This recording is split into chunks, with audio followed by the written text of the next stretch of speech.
والصلاة والسلام على أشرف المرسلين وخاتم النبيين ورحمة الله للعالمين سيدنا محمد وعلى آله وصحبه أجمعين. Meyrimdi urayımdı Allah'tan atı menen başlayayım. Bardıq ataq, dаңаза, мақтоо жаратқан Аллах Тааланын өзүнө гана болсун. Анын мээрими, тынчтыгы пайгамбарыбызга болгондо да пайгамбарлардын эң акыркысы, түгөтүүчүсү болгон пайгамбарыбыз Мухаммад саллаллаху алейхи ва салламга гана болсун. مرحبا بكم وطبتم وطاب ممشاكم وتبوأنا وتبوأتم جميعا من الجنة منزلا. Maşallah. Kuş gelipsizler. Bugünkü sıydaşlar okongo kuş gelipsizler.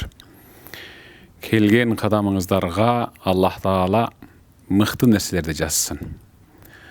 Eң mıhtı orunga geldiңиздер. Аябай сонун жерге келдиңиздер. Дагы бара турган мындан да мыкты орун али алды да. Ал азыр бир аздан кийинки Куран ээлерине бериле турган санжарада балким айтылат. Эң мыкты орун даярдадык. Анан сиздер де эң мыкты орун даярдадыңыздар. Келечегиңиздер үчүн. يقول الله عز وجل في القرآن العظيم: إن هذا القرآن يهدي للتي هي أقوم ويبشر المؤمنين الذين يعملون الصالحات أن لهم أجرا كبيرا. Allah öz ayatında мындай деп баяндайт. Бул Кур'ан эң мыкты, туура, түз хидаят жолго гана багыттап сүйлөп айтат. Андан кийин сүйүнчүлөп кабар берип, сүйүнүштүү кабар берип айтат. Жакшы амалдарды жасагандар үчүн Аллах аларга арнап бейиштен эң мыкты көз жоосун алган орундарды даярдап жасап койгондугунан кабар берет. فهذا الكتاب العظيم لا يمكن أن يضعه الله عز وجل في قلب أي أحد من الناس، ولكن الله سبحانه وتعالى اصطفى لهذا الكتاب العظيم أناسا هم أفضل الناس أخلاقا وأصفى الناس قلوبا لكي تستوعب قلوبهم وعقولهم هذا القرآن العظيم. Тагырагы сүйүктүү бир туугандар, Аллах Таала биз сөз кыла турган биздин китебибиз болгон Кур'анды көрүнгөн адамдын жүрөгүнө сала бербейт. Бир билгиле. Аллах өзүнүн сөзү болгон Кур'анды адамдардын ичинен эң мыктысын тандап туруп, адамдардын ичиндеги эң мыкты жүрөккө гана салат. Болгондо дагы адамдардын ичинен эң мыкты мүнөздүү, жүрөгү эң таза болгон аруу жүрөктөрдү тандап туруп, анан ошол жүрөккө Кур'анды орнотот. فالله تعالى يختار من الناس أحسنهم لكي يحملوا هذا القرآن. يقول سبحانه وتعالى في القرآن العظيم: ثم أورثنا الكتاب الذين اصطفينا من عبادنا. وقال تعالى أيضا: الله يصطفي من الملائكة رسلا ومن الناس. Тагырагы Аллах кимдир бирөөгө өзүнүн сөзү болгон Кур'анды бергиси келсе, алдын ала Аллах Кур'аны өзүнүн сөзү барып тура турган жүрөктү тандайт. Ошон үчүн Аллах адамдардын ичинен ахлак, кулк жагынан, кулк мүнөз жагынан эң мыктысын тандайт. Эң мыктысын, эң бекемин, чынчылын, кулк адеп жагынан бүт бардыгына өрнөк, сабак, үгүт боло турганын тандап туруп, анын Кур'анды орнотот. Керек болсо Аллах Таала Кур'анда «Сумма аурасна» андан кийин биз беребиз деген мурас калтырып, кадимкидей белек катары берем Кур'анды. Кимге? Жүрөктөрү мыктыларга. Мен адамдардын арасынан кадимкидей тандаймын. Керек болсо деп атат Аллах Таала Кур'анда. Пайгамбарлардын ичинен дагы периштелердин ичинен дагы Куранга татыктуу болгондорун тандап туруп анан кийин ошол кызматты сунуштайм. Мисалы, Жибрил деген периште ал бардык пайгамбарлардын ортосунда вахий ташыган болгон. Ал тандалган периште болгон. Андан башка ал орунга башка периште татыксыз болгон да. Куд ошондой бүгүнкү ошол Куран жүрөгүнө толук болуш үчүн дагы жөндөн жөн ырдап жүрүп, катуу чуркаганынан, жакшы кийингендигинен, бой узундугунан кары болбойт. Аллах тараптан тандалып калган инсан гана хафиз болот. ولذلك فإن مكانة أهل القرآن أرفع مكانة في هذه الدنيا بل وأعظمها أيضا في الآخرة. يقول النبي صلى الله عليه وسلم إن الله يرفع بهذا الكتاب يعني بالقرآن أقواما الذين يحفظونه ويعملون به ويضع به آخرين يعني مكانتهم أقل ودرجتهم بعيدة لأنهم أعرضوا عنه وتركوه واستغنوا عنه بما هو أقل في هذه الدنيا. Kur'an жаттаган адамдын кадыр баркы эгер билгиңиздер келсе, аябай бийик, аябай жогору. Мен эми бул устаздын сөзүнө кошумчалап кетейин. Kur'an жаттай электер биз өзүбүздү билишибиз керек. Кимдер менин отурганыбызды сезип алалы азыр. Кадыр баркы керек болсо периштенин даражасына барабар же периштенин даражасынан бийик болгон инсандар менен бирдей булардын даражасы. Дүйнөдө да ахиретте да ошондой. Ошон үчүн пайгамбарыбыз саллаллаху алейхи ва саллям мындай деген. Аллах Таала бул китеп менен, бул Кур'ан менен хафиздерди, Кур'ан жаттагандарды жаттап бүтүп, ага амал кылып жашагандардын даражасын болуп көрбөгөндөй көтөрөт. А бирок кээ биркилердин даражасын болуп көрбөгөндөй жер менен жексен кылып түшүрүп коёт. А даражасын көтөргөндөр кимдер десе, Кур'анга амал кылып, Кур'андай жашап, ошого дал келтирип жашаса, демек анын даражасы бийик болот. Кур'анды жерисе, жаттап алгандан амал кылбаса, аны кадырлабаса, анын кадыр баркын Аллах Таала бул дүйнөдө да, ахиретте да аябай төмөн кылат. بل أعظم من ذلك فإن الله عز وجل اختار لنفسه أهلين من الناس. الله أكبر. هم عباده الصالحون في الدنيا يكرمهم ويبارك في أرزاقهم وفي أعمارهم وفي أولادهم وبيوتهم وفي قراهم حتى التي يعيشون فيها ويكونون أصفى الناس وأقرب الناس منه يوم القيامة. يقول النبي صلى الله عليه وسلم في الحديث إن لله تعالى أهلين من الناس. قيل من هم يا رسول الله؟ قال أهل القرآن هم أهل الله وخاصته. يا رب اجعلنا منهم. Пайгамбарыбыз айтты. Аллах Таала эгерде кимдир бирөөгө Кур'ан бергиси келсе, аны кадимгидей бир үйлөрдөн тандайт. Үйлөрдүн ичинен бирөөнү тандайт, экөөнү тандайт, үчөөнү тандайт. Кээде бир үй бүлө толугу боюнча хафиза болот. Кээде бир үй бүлөдөн бирөө эле же экөө. Аллах Таала тандап бүткөндөн кийин Кур'анды анын жүрөгүнө салып коюп эле тим болбостон, өмүрүнө дагы, жашоосуна дагы, ахлагына дагы, ата-энесине дагы, бир тууганына дагы керек болсо дасторконунан бери береке берип коёт.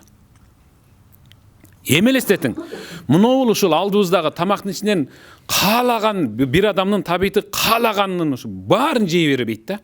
Өзүнүн табиитине жараша кимдир бирөө жүзүм жесе, кимдир бирөө банан жейт дегендей. Аллах Таала адамдардын ичинен кадимде тандап алат. Ошон үчүн Расулуллах саллаллаху алейхи ва саллям жумурай журттун, калайыктын ичинен Аллах Тааланын өзүнүн эли бар. Кадимде Аллах тандап алган эл бар. Мынау эл меники деди да, ошол мага таандык. Булар суранса дагы, суранбаса дагы берем деген да. Анан сахабалар айтты: "Эй Аллахтын элчиси, Аллахка таандык болгон, Аллах тандап алган эл ким ал? Айтыңчы?" Балким биз деди да, сүйүнүштүлөр. Пайгамбар айтты: "Жок. Аллах тандап алган эл ал ахлил Кур'ан, Кур'ан эли. Ва хассату болгондо дагы сенсиң деп ар жерден тандап алган да." Кудайга шүгүр. Кур'ан эли дегени бирөөнүн перзенти Кур'ан жаттаса, анын ата-энеси дагы, ага эни, эже карындаштыгы тандалма. Ким бир жигит Кур'ан жаттаса, демек анын жубайы дагы Кур'ан элине кошулат да. Ошон үчүн сүйүнүңүздөр. Эң мыкты кабар. وفي يوم القيامة أعظم الناس مكانة هم أهل القرآن، وأرفع الناس درجة في الجنة هم أهل القرآن. يقول النبي صلى الله عليه وسلم: يجيء القرآن يوم القيامة يطلب من الله عز وجل لصاحب القرآن، يقول: يا رب حله، أريده أحلى واحد، أجمل واحد في الناس، زينه يعني. فيقول النبي صلى الله عليه وسلم: فيلبس حلة الكرامة، ثوب اسمه ثوب الكرامة خاص بأهل القرآن. ثم يقول القرآن: يا رب زده زيادة حلاوة، فيلبس تاج اسمه تاج الكرامة، لا يلبسه إلا القراء، اللهم اجعلنا منهم يا رب العالمين. ثم يقول: يا رب ارضى عنه. القرآن يتكلم، يقول لله: يا رب ارضى عنه، فيرضى الله سبحانه وتعالى عن قارئ القرآن. الله أكبر. ثم يقال له: اقرأ وارقى ورتل كما كنت ترتل في الدنيا، فإن منزلتك يعني في الجنة عند آخر آية تقرأها. لذلك يقول العلماء: إن درجات الجنة بعدد آيات القرآن. الله أكبر. اللهم اجعل منهم يا رب. Kur'an jattagan insandın hafizanın darajası kıyamatta bolup görmegende büyük bolot. Ana adam elestetip bolbaydı. Ana adam elestetip hazır misalı al jaşonu bul hazırkı munol jaşoga elestetip kıyın da. Kur'an kadimkide Allah'tan aldına geledi.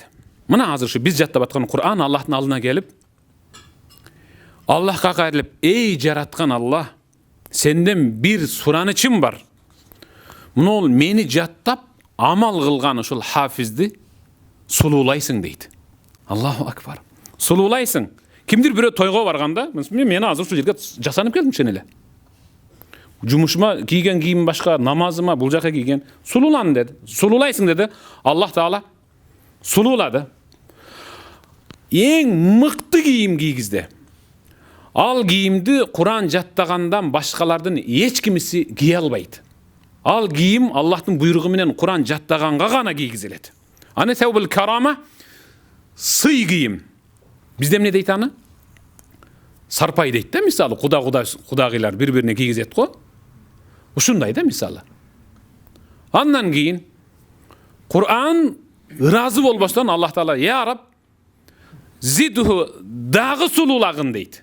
Sululaşın talap kılam, soranam sululagın dese Allah Teala özü dayardagan, özü jasagan, biröge dayardatkan emes da, periştelerge de dayardatkan emes. Allah özü dayardagan, özü jasagan tacını giygizet.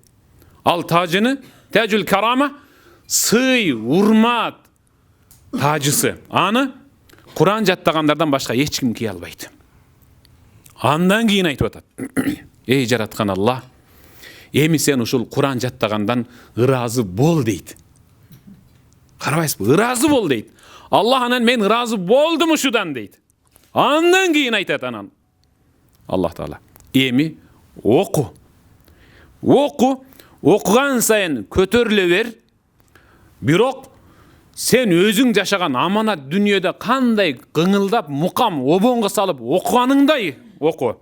Şaşıp, sürdüp, korkup, uyalıp emes, kadirese misalı özüňçe jalız okuganda, obonga salıp okuganday okugun. Ankene senin beştegi ordun akırkı ayatты bütürgöndögü jeriň bolup esepdelet. Oşon İslam alimdары beştin darajaları Kur'an sürülerinin ayatlarının sanınçalık bolup bölünüp durat degen. الآن الأم تفكر والأب وأين أنا؟ أين أنا من هذا؟ هذا ابني أنا أنفقت عليه وأرسلته لحفظ القرآن ووهبته لحفظ كتاب الله. هل للأب والأم ثواب في هذا؟ يقول النبي صلى الله عليه وسلم: يؤتى بحامل القرآن يوم القيامة الذي عمل به فيلبس والداه تاجا من نور. يا رب. الأب والأم. ضوءه يقول يصف هذا التاج، يقول: ضوءه أحسن من ضوء الشمس في دور الدنيا لو كانت فيكم، يعني في المناطق التي تظهر فيها الشمس. فما بالكم، يقول فما بالكم بالذي عمل بهذا، بالولد يعني. يا رب. Bul menin özümden hazır şul Ушул жерге келгенде оюма bir нерсе кылт этти.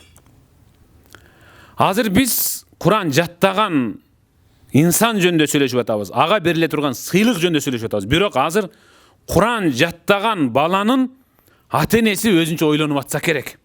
Мага деле ушундай ой келип кетти. Балабыз ушундай сый урматка бөлөнсө, анда бизге кандай сый берилет? Бизге да берилеби, берилбейби деп аткандыр балким. Куран жаттаган баланын апасы менен атасы. Анткени алар бар окуп кел деди, тамак аш, кийим кече, иши кылып, түнү, күнү дебестен дуа бата кылып суранды да Аллах Тааладан. Аларга жооп кыяматта Куран, кадимкидей Куран жаттаган жигитти алып келинет. Анын жанына ата энесин да коюп туруп, сенин перзентиң Куран жаттап, ага амал кылып жашагандыгы үчүн силер анын ата энеси болгондуңар себептүү силерге дагы тажы кийгизилет деп Аллах тажы кийгизет. Эми сыпаттап атат. Ошол тажы, Куран жаттагандын ата энесине кийгизилген тажынын нуру биз жашап жаткандагы дүниөнүн ысытып жарытып тургандагы күндүн нурунан да, жарыктыгынан да бир канча эсе жогору, күчтүү, нурдуу. Эми элестеткиле, бул Куран жаттаган бала менен кыздын ата энесине бериле турган тажы ушундай боло турган болсо, анда Куран жаттагандын өзүнө бериле турган сый урматты эми элестетип көрүң, ойлонуп. وإكرام الله تعالى لقارئ القرآن لا يتوقف عند هذا الحد، بل إن نفعه يتعدى الأب والأم، بل يصل إلى الأخ والأخت والزوجة والأولاد. يقول النبي صلى الله عليه وسلم: من حفظ القرآن واستظهره، يعني حفظه غيبا بدون أن ينظر في المصحف، أدخله الله تعالى به الجنة وشفعه في 10 من أهل بيته كلهم قد وجبت له النار. يا الله. إكراما لحامل القرآن. Kur'an jattagan hafizalарга болгон Аллах Тааланын сый урматы мен айткан сөздөр менен чектелип токтоп калбайт. Балки сансыз, санаксыз Алланын албетте керемет сый урматы, ыраазычылыгы, кечиримин эсептеп болбойт. Айта берсе сөз көп.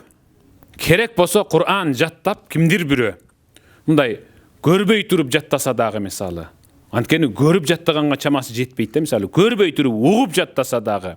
Анткени кээ бир адамдардын көрүп жатташынан көрбөй жаттаганы мүмкүнчүлүгү бар. Эмнеге ал? Анткени ал жумуш менен алек болуп жүрүп, Насрулладан же Бахруддинден ушу угуп туруп жаттап алгандар бар да.